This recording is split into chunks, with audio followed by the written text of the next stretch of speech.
नमस्ते। आज मैं फिर से आपके साथ अपनी नई कहानी लेकर आया हूँ। The forgotten valley, a tale of lost gratitude. तो बिना समय बर्बाद किए चलिए शुरू करते हैं। लेकिन शुरू करने से पहले मैं आप सभी से अनुरोध करता हूँ कि कृपया चैनल को लाइक और सब्सक्राइब करना न भूलें। चलिए शुरू करते हैं। तो कहानी कुछ इस तरह है कि the forgotten valley, a tale of lost gratitude. बहुत पहले ऊंचे पहाड़ों के बीच छिपी एक रहस्यमयी भूमि में एक घाटी थी जिसे देवभूमि के नाम से जाना जाता था। ये घाटी एक स्वर्ग थी जिसमें जगमगाती नदियाँ, पन्ना जैसे जंगल और अंतहीन रूप से फैले खेत थे जो फसलों से लदे हुए थे। देवभूमि के लोगों को वह सब कुछ प्राप्त था जिसकी कोई इच्छा कर सकता था, धन, सुंदरता और शांति। घाटी का दिल एक जादुई बरगद का पेड़ था जिसे एस्ट्रा बनियन कहा जाता था, जो जीवन का पेड़ है। इसकी जड़ें भूमि को पोषण देती थीं, इसकी शाखाएं सुरक्षा की छतरी की तरह फैली हुई थीं, और इसके फल जब खाए जाते थे तो किसी भी बीमारी को ठीक कर सकते थे और अकल्पनीय जीवन शक्ति प्रदान कर सकते थे। देवभूमि के लोग, हालांकि, अपने भाग्य के इतने आदी हो गए थे कि उन्होंने इसकी सराहना करना बंद कर दिया। उन्होंने लापरवाही से अस्त्र बनियान से फल तोड़े, इसकी शाखाओं का उपयोग जलाओ लकड़ी के रूप में किया और इसके तने पर अपने नाम खुदवाए, ये सोचकर कि यह हमेशा ऊंचा रहेगा, उन्हें अपने अनंत उपहार प्रदान करेगा। नदियां कचरे से प्रदूषित हो गईं, अनावश्यक विस्तार के लिए जंगलों को काट दिया गया और लोगों ने और अधिक की लालसा शुरू कर दी, जो उनके स्वर्ग में पहले से ही मौजूद था।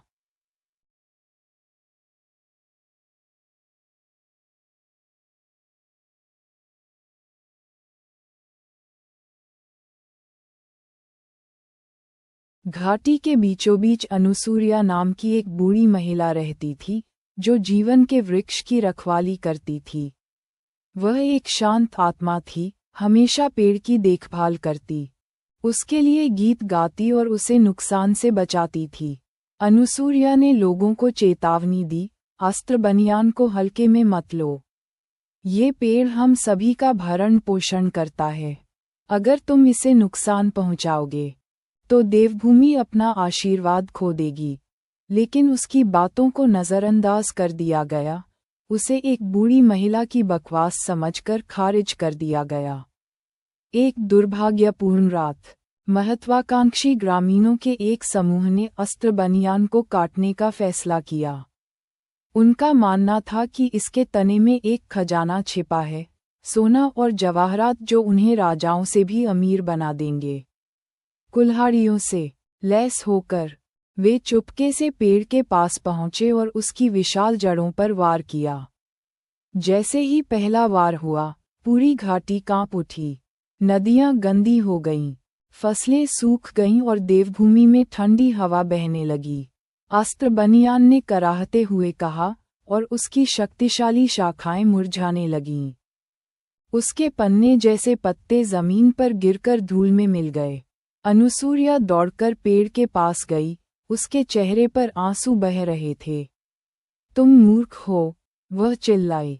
तुमने देवभूमि का दिल तोड़ दिया है। तुम्हारे पास सब कुछ था, फिर भी तुम और चाहते थे। अब तुम देखोगे कि कृतज्ञता के बिना जीवन कैसा होता है। जैसे ही उसके होठों से आखिरी शब्द निकला, जीवन का वृक्ष ढह गया और एक चमकदार रोशनी घाटी को घेर लेती है।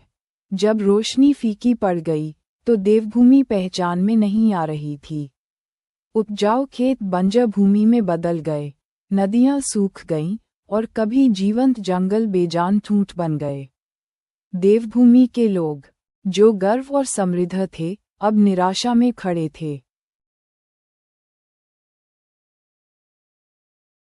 विस्मृति का अभिशाप। अनुसूया गायब हो गई, लेकिन उसकी आवाज़ हवा में गूंजती रही। जब तक तुम अपने पास जो है उसे संजोना और तुम्हें दिए गए उपहारों का सम्मान करना नहीं सीखोगे, देवभूमि अभिशप्त रहेगी। केवल सच्ची कृतज्ञता ही घाटी को बहाल कर सकती है। लोग उजाड़ भूमि में जीवित रहने के लिए संघर्ष कर रहे थे। वे भोजन के लिए भटकते थे, पानी की तलाश करते थे और छोटी छोटी चीजों के लिए लड़ते थे। इस नई दुनिया में उनकी संपत्ति और शक्ति का कोई मतलब नहीं था। वे बहुतायत के दिनों को याद करते थे। अब उन्हें एहसास हुआ कि उनके पास जो कुछ था उसका उन्होंने कितना कम मूल्य रखा था। साल बीत गए और देवभूमि के पतन के बाद पैदा हुई दिव्यांशी नाम की एक छोटी लड़की घाटी के पूर्व गौरव की पुरानी कहानियों के बारे में जानने के लिए उत्सुक हो गई। अन्य लोगों के विपरीत जो केवल नुकसान का शोक मनाते थे, दिव्यांशी यह समझना चाहती थी कि क्या गलत हुआ था। वह अक्सर एस्ट्रा बनियान के जले हुए अवशेषों के नीचे बैठती थी और पेड़ से एक अकथनीय संबंध महसूस करती थी। एक दिन अनुसूया की झोपड़ी के खंडहरों की खोज करते समय दिव्यांशी को एक छिपी हुई पत्रिका मिली।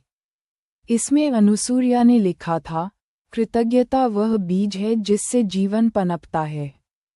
जब लोग कृतज्ञता के बीज बोएंगे, उन्हें विनम्रता से सींचेंगे और उनका पालन पोषण करेंगे, तभी अस्त्र बनियान फिर से खिलेगा। दिव्यांशी ने ग्रामीणों के साथ पत्रिका साझा की, लेकिन कई लोगों ने इसे बकवास बताया। वे कटु और निंदक हो गए थे। उनका मानना था कि घाटी मोक्ष से परे है। हालांकि कुछ लोग दिव्यांशी की आशा से प्रेरित हुए और देवभूमि को पुनर्स्थापित करने के प्रयास में उनके साथ शामिल हो गए।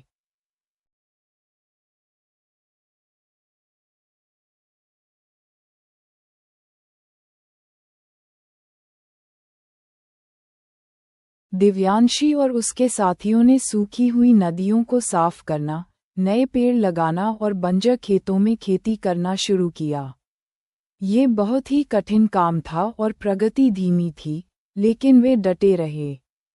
हर शाम वे एस्ट्रा बनियान के अवशेषों के चारों ओर इकट्ठा होते थे और छोटी छोटी चीजों के लिए आभार व्यक्त करते थे, स्वच्छ हवा, ठंडी हवा या यहाँ तक कि हरियाली का एक भी अंकुर। एक रात जब दिव्यांशी पेड़ के पास बैठी थी, तो उसने देखा कि उसकी जड़ों से एक हल्की चमक निकल रही थी।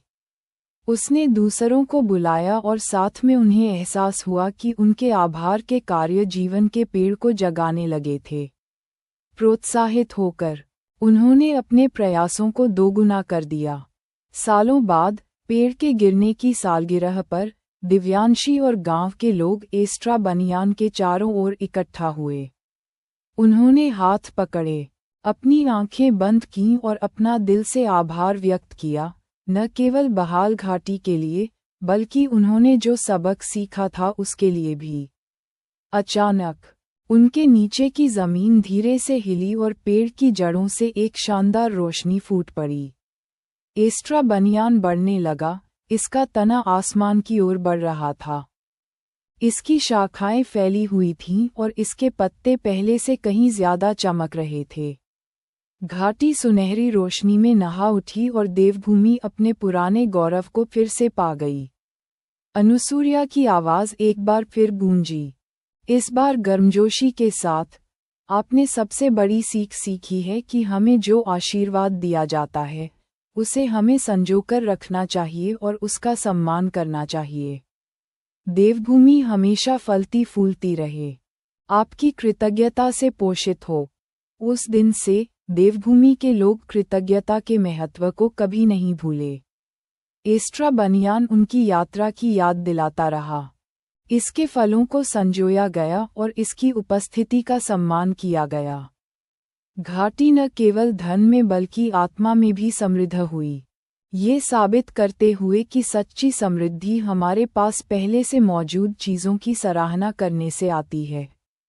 और इस तरह देवभूमि न केवल सुंदरता की भूमि बन गई, बल्कि ज्ञान की भूमि बन गई, जहाँ कृतज्ञता का पाठ पीढ़ियों से आगे बढ़ाया गया, ये सुनिश्चित करते हुए कि अतीत की गलतियाँ कभी दोहराई न जाएं।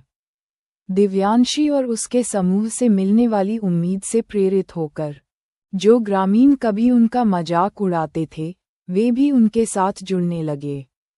धीरे धीरे लेकिन निश्चित रूप से देवभूमि में सुधार होने लगा।